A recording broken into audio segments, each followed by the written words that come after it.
আসসালামু আলাইকুম, সবাইকে শুভেচ্ছা জানাচ্ছি। মাসুম মাহবুব। প্রিয় দর্শক, দেখছেন ওপেন গাছ ইউটিউব চ্যানেল এবং মাসুম মাহবুব ফেসবুক পেজ। আপনাদের শুনতে এবং দেখতে কোনো প্রবলেম হলে আমাকে একটু কমেন্ট করে জানাবেন। আমার হাতে আজকে অনেকগুলো গুরুত্বপূর্ণ খবর আছে। এক, মার্কিন যুক্তরাষ্ট্রকে এবার কড়া হুঁশিয়ারি উচ্চারণ করল ইরান প্রেসিডেন্ট এবং ইরানের সামরিক শীর্ষ কর্তা ব্যক্তিরা। দ্বিতীয় গুরুত্বপূর্ণ খবর, এই যুদ্ধে কি সৌদি আরব এবং আরব আমিরাত গোপনে জড়িয়ে গেছে ইরানের আক্রমণে? তেমন কিছু প্রমাণ মিলে গেছে ইরানের হাতে। 3 নম্বর গুরুত্বপূর্ণ খবর, মার্কিন যুক্তরাষ্ট্র ইরানে যে শ্বাসরুদ্ধকর অভিযান চালিয়েছে পাইলট উদ্ধারে, এটি কি পাইলট উদ্ধারের আড়ালে ইরানের নিউক্লিয়ার চুরির কোন চেষ্টা? পাশাপাশি আজকে সারাদিনের আপডেট। দর্শক, প্রথম যে খবরটি দিয়ে শুরু করতে চাই সেটি হলো আরব আমিরাত এবং সৌদির ব্যাপারে কিছু তথ্য মিলেছে ইরানের কাছে। ইরান বলছে তার দেশে আক্রমণে চীনের তৈরি একটি ড্রোনের আলামত পেয়েছে ইরান। বলা হচ্ছে এই ড্রোনটি চীনের কাছ থেকে আরব আমিরাত কিনেছিল। পাশাপাশি এমন কিছু বিমান বা ড্রোন বা মিসাইল ব্যবহার হয়েছে ইরানের বিরুদ্ধে মধ্যপ্রাচ্য থেকে, যেগুলো আরব আমিরাত এবং সৌদি আরব ছাড়া আর কেউ ব্যবহার করে না। কে বলছে এটা? সরাসরি ইরান বলছে। তার মানে এই দুটো দেশ ইরানের ভয়ে ঘোমটা পড়ে বা বোরকা পরে গোপনে শত্রুদের সাথে মিশে ইরানে আক্রমণ করছে, এমন আভাস মিলছে। তবে এখন পর্যন্ত সৌদি এবং আরব আমিরাতের পক্ষ থেকে এই ব্যাপারে কোনো স্টেটমেন্ট আসেনি। প্রশ্ন হতে পারে, এই যুদ্ধে আরবের সাথে ইরানকে যুদ্ধে লাগিয়ে দেবার জন্য তাদের শত্রুরা ওই দেশটি এই কাজটি করতে পারে। কোনো না কোনো দেশ থেকে এই অস্ত্রগুলো সংগ্রহ করতে পারে। যেমন এর আগে ইরানের শাহেদ ড্রোনের প্যাটার্নে লুকাস মার্কিন ড্রোন, এগুলো আরবের কয়েকটি জায়গায় হিট করে ধ্বংস করেছে, মানে ধ্বংসলীলা চালিয়েছে। তখন ইরান দাবি করেছে এগুলো তাদের ড্রোন নয়, এগুলো লুকাসের আদলে তৈরি, অর্থাৎ মার্কিন যুক্তরাষ্ট্রের লুকাস। কিন্তু আমেরিকা বা তার গণমাধ্যমগুলো বলছিল এগুলো ইরানের শাহেদ ড্রোন। পরবর্তী সৌদি আরব এই বিষয়ে তদন্ত চালিয়ে দেখেছে এগুলো ইরানের তৈরি ড্রোন ছিল না। তার মানে সৌদি এবং ইরানের মধ্যে যুদ্ধ লাগাবার জন্য ফলস ফ্ল্যাগ অপারেশনের অংশ হিসেবে এই ড্রোন ব্যবহার করা হয়েছে। এখন আরব আমিরাত এই দেশটি কিন্তু ইরানের শত্রু তালিকায় ইসরায়েলের পরের অবস্থানে আছে। তাই ইরান এ যাবৎ 28 ফেব্রুয়ারি থেকে যে যুদ্ধটা শুরু করেছে, তারা ব্যাপক ধরে কিন্তু আরব আমিরাতে চালিয়েছে। সবচেয়ে বেশি কিন্তু আরব আমিরাতকে মেরেছে।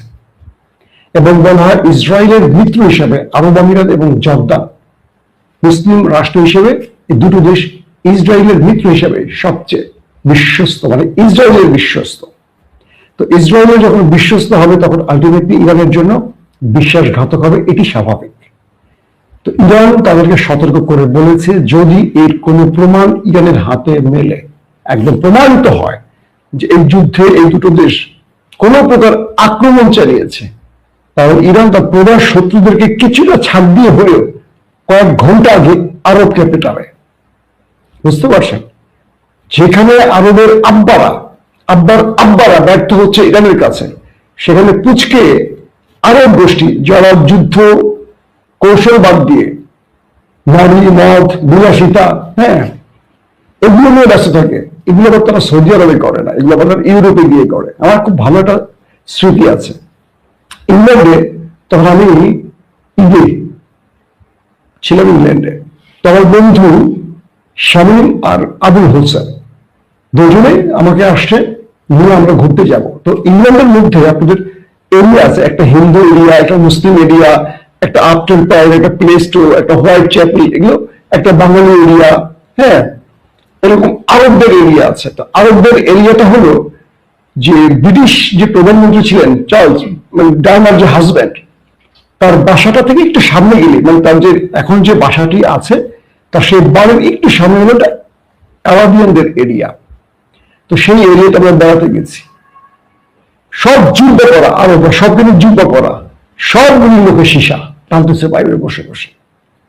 তো ওইখানে গিয়ে আমরা যখন আরবে গেলে মনে হয় আল্লাহ পীরা ওই আকাশ থেকে নামছে ফেরেস্তা, বড় বড় যুদ্ধা ডুবা পড়ে ঘরে এরাই পশ্চিমা দেশগুলিতে ঢুকে এদের আসল চেহারা দেখায়। এদের তো আসলে অর্থের কোনো অভাব নেই, কাজকর্ম লাগে না, তেল বেচা টাকা, খেজুর, এটা সেটা পুরো সম্পদ দিয়ে ভরে রাখছে, শুধু পায়ের উপর পা ফেলে খায় আর বিয়ে করে, একটার পর একটা বিভিন্ন দেশে ঢুকে আর বিয়ে করে।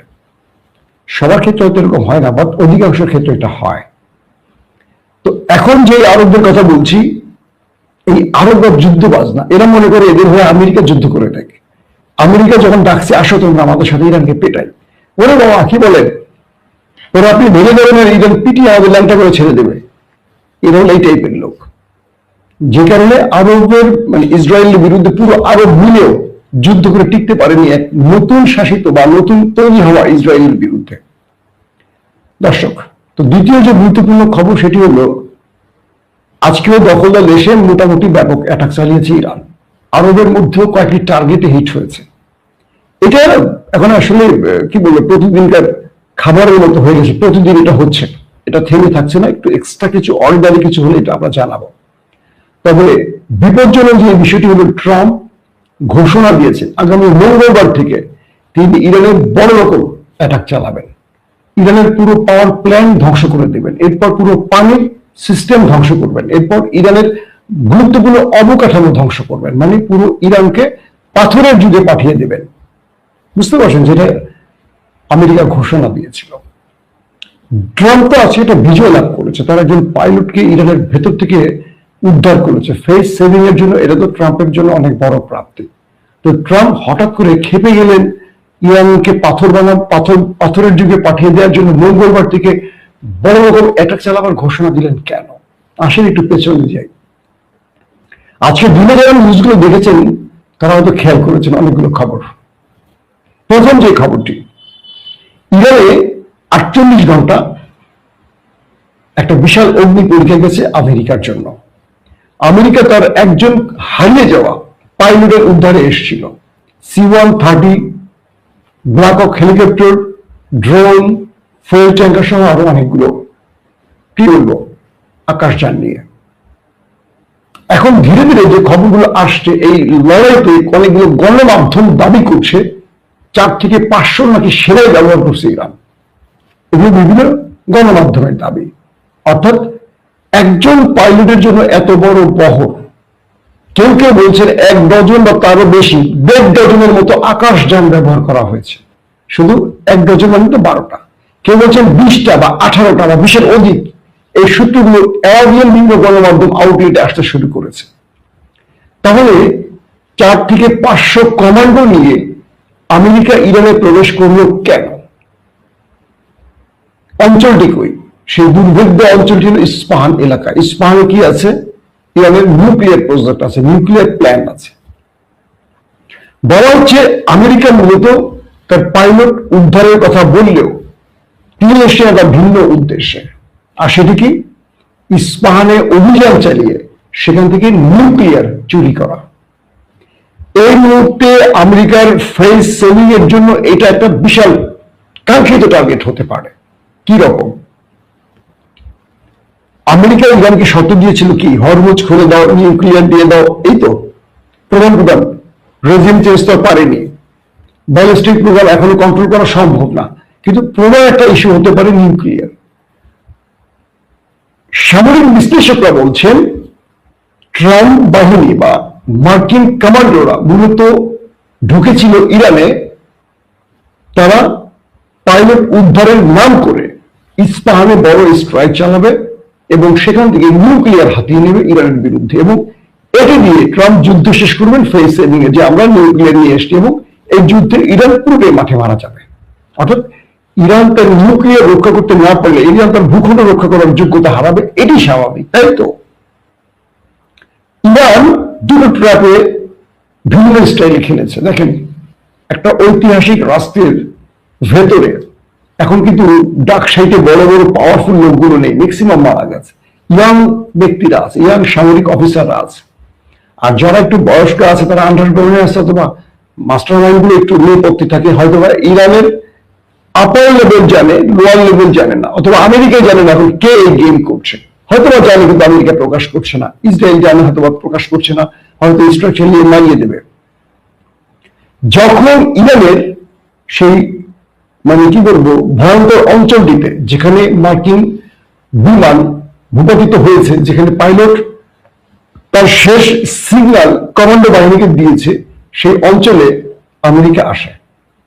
C-130 যেটা বললাম ব্ল্যাক হক, আরো অনেকগুলো ড্রোন এক গাদা জিনিস নিয়ে আসে, 400-500 কমান্ডো সেখানে মুভ করে। ইরান তার গণমাধ্যমের লাস্ট যে নিউজটি দেখিয়েছে, ফুটেজে দেখলাম একজন রিপোর্টার ধ্বংসস্তূপের পাশে দাঁড়িয়ে কথা বলছে, বুঝতে পারছেন?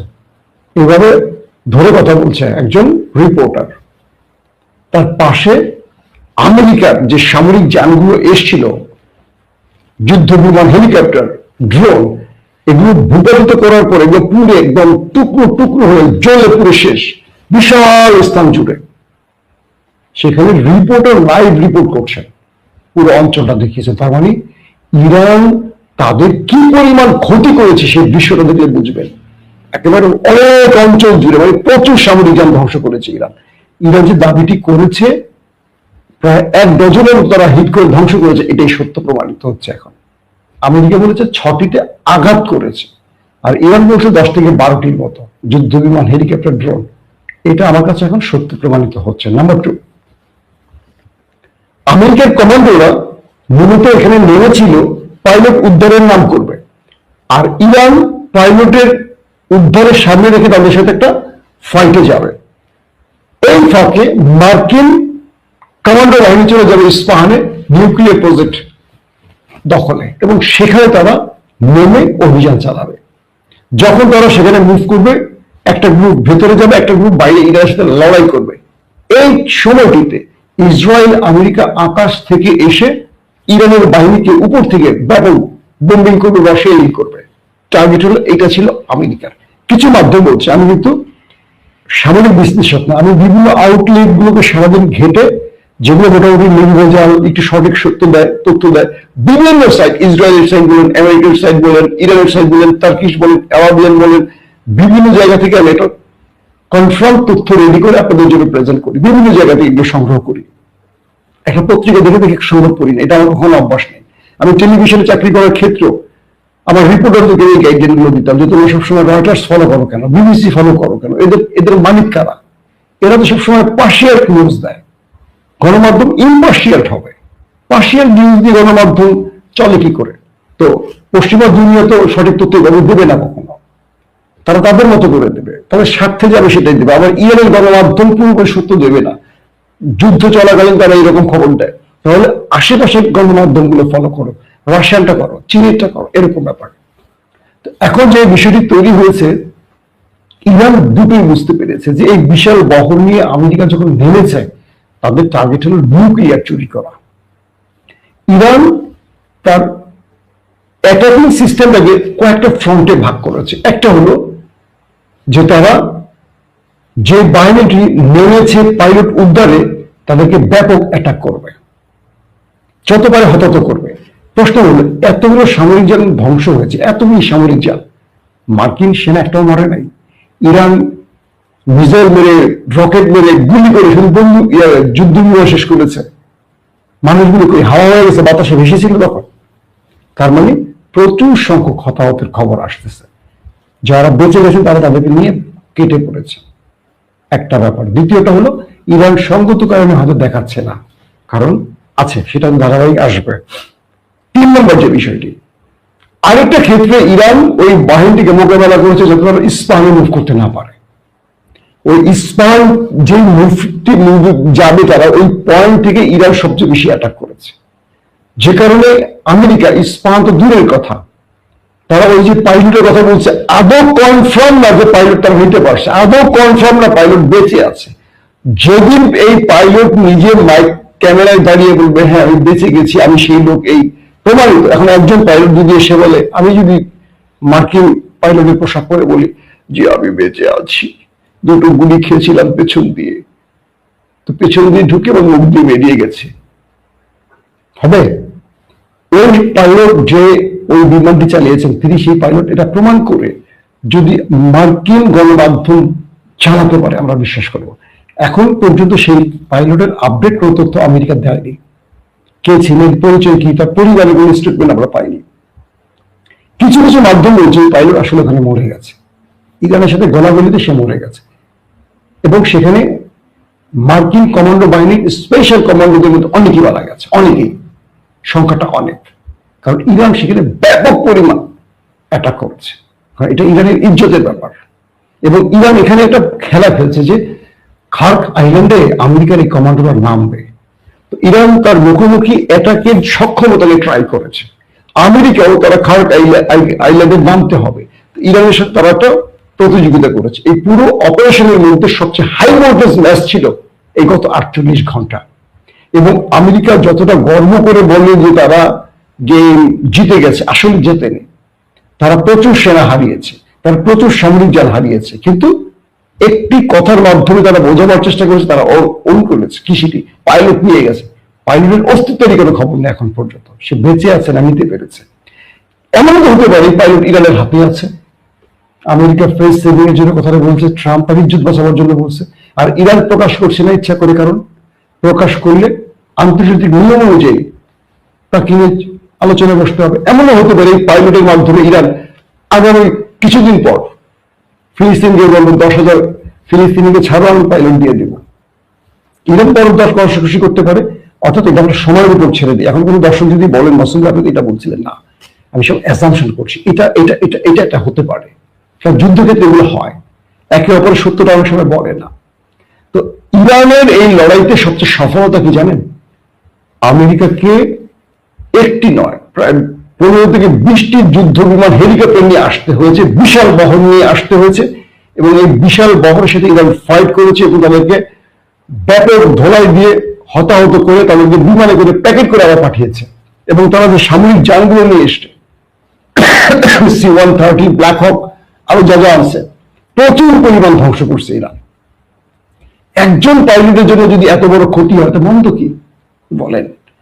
আর যদি যেটি সম্ভাব্য ধারণা করা হচ্ছে যে নিউক্লিয়ার চুরি টার্গেট ছিল, এটি করতে পারেনি, সেখানে বন্ধ করতে দেয়নি, তার মানে ইরান এখানেও সফলতা দেখিয়েছে, এখানেও আমেরিকার বড় ব্যর্থতা প্রমাণ হয়েছে। এখন ডোনাল্ড ট্রাম্প কি করবেন?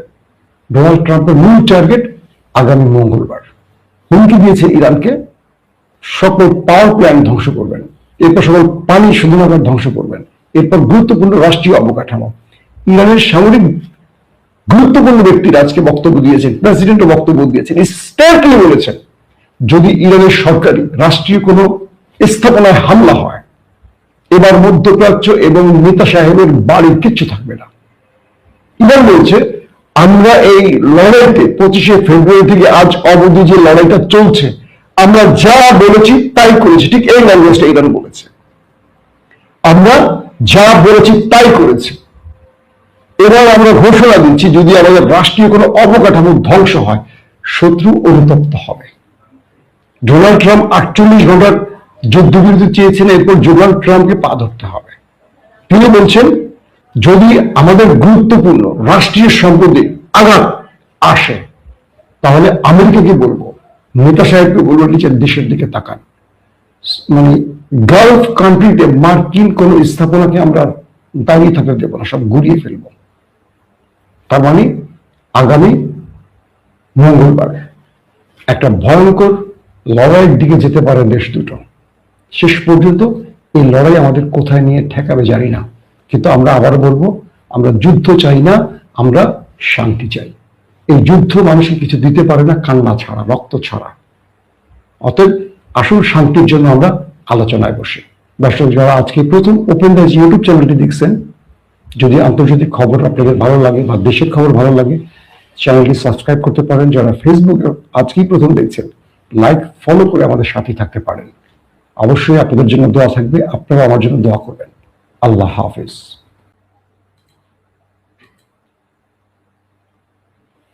ওপেন ডাইস মানে সত্যকে সত্য বলা, মিথ্যেকে মিথ্যে বলা। আমরা শোনা কথা নয়, চোখে যা দেখি তাই বলি।